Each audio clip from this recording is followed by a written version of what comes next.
Over the years, competitors to the Honda Civic have been very few, but what's even more rare are rivals to the Honda Civic Coupe. Now, Richard's absolutely right.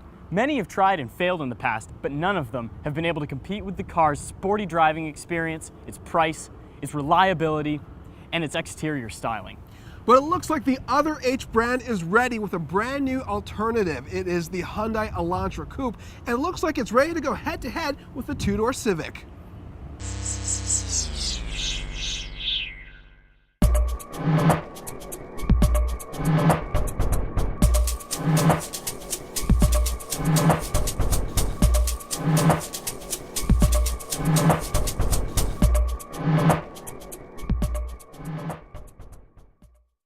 All right, here's the breakdown on the better looking vehicle, making 148 horsepower as well as 131 pound-feet of torque. The drivetrain for this car is front-wheel drive, and the available transmissions are 6-speed automatic or 6-speed manual.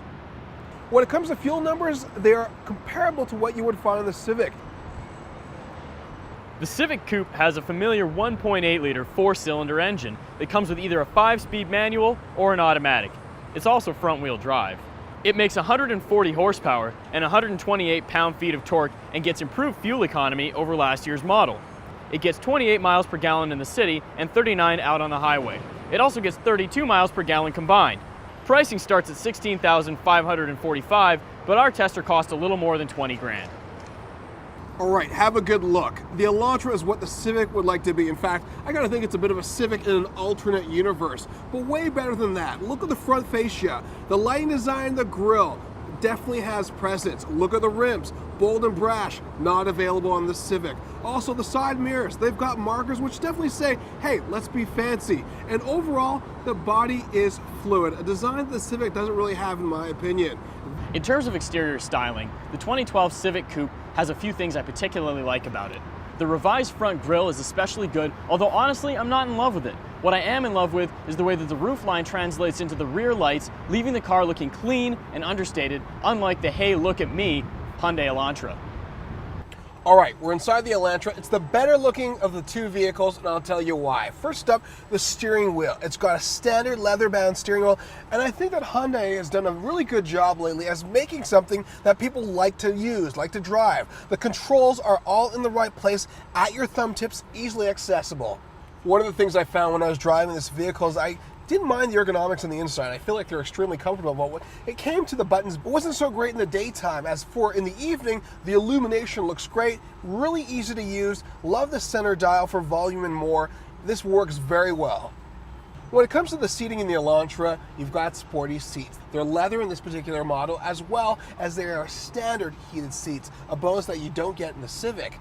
And when it comes to sitting in the back, adults can be there comfortably, whereas in the Civic, it feels a little tight.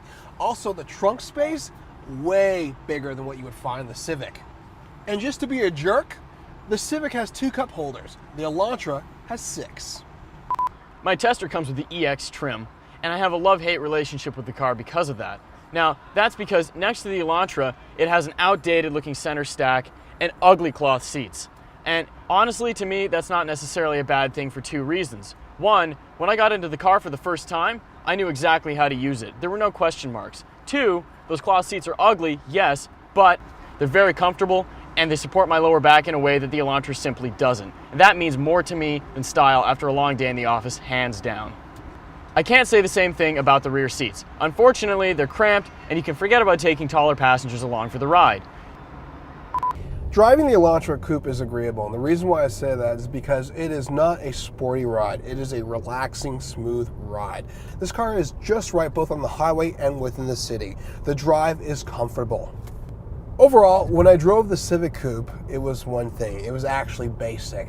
And driving the Elantra Coupe, it's basic, but it's better basic. All right, so on paper, the Elantra has the Civic beat. This is where the Civic wins though, on the road. The driving feel is much better. Everything about it's nimble. The steering wheel is fantastic. Honda's VTEC engine is another place where it really just beats everything else out. Now, the thing is, when you rev this car out, it feels smooth. It feels good. When you're driving the Elantra, it feels heavy. It's nicer in the sense that it's got the leather, it's got the nice appointment, but at the same time, you're giving up the driving experience and the connectivity to the road that you get driving the Honda. Now, the other thing that I absolutely love about this car is the fact that the radio is easy to tune. That might seem like a small thing to some people, but the fact is, the first time I got in this car, all I had to do was boink, poke the Cyclops in the eye, and before I know it, the double gauge here gives me a picture of where I'm tuning the radio. It's very easy to use. I don't even have to take my eyes off the road. In the Elantra, I struggled to figure out how to tune the radio for the first few minutes. Now, some people will criticize the Honda for being too old, outdated, but at the same time, I have an appreciation for how simple and how old school it is because I know how to use this car without even having to know how to use this car. The only other complaint I have is the fact that the window is slanted to the point where it actually picks up a reflection of the speakers and the behind area for the headrests, making it actually very difficult to see out of the car. Aside from that though, there's no question in my mind, the better driving experience, the more engaging driving experience comes from the Honda Civic. All right, we have taken the cars out, looked at them front to back, inside and out, and we've driven them to find out what exactly we like and we dislike about these vehicles. Luke, how do you feel about the Honda Civic two-door? The Civic is a much more engaging driver's car. It offers an experience that the Elantra simply can't deliver. Now, for me, it's all about the driving experience. So, it's the Honda Civic all the way. All right, well, I'm going to stick to my guns and go with the Elantra Coupe, and I'll tell you why. It's refreshing, it's stylish, it's comfortable, it's got superior cargo space, as well as got great fuel economy. Well, each car has its advantages, and it really comes down to what you want. On the one hand, the Elantra has style and comfort. On the other, the Civic offers affordability and identifiability.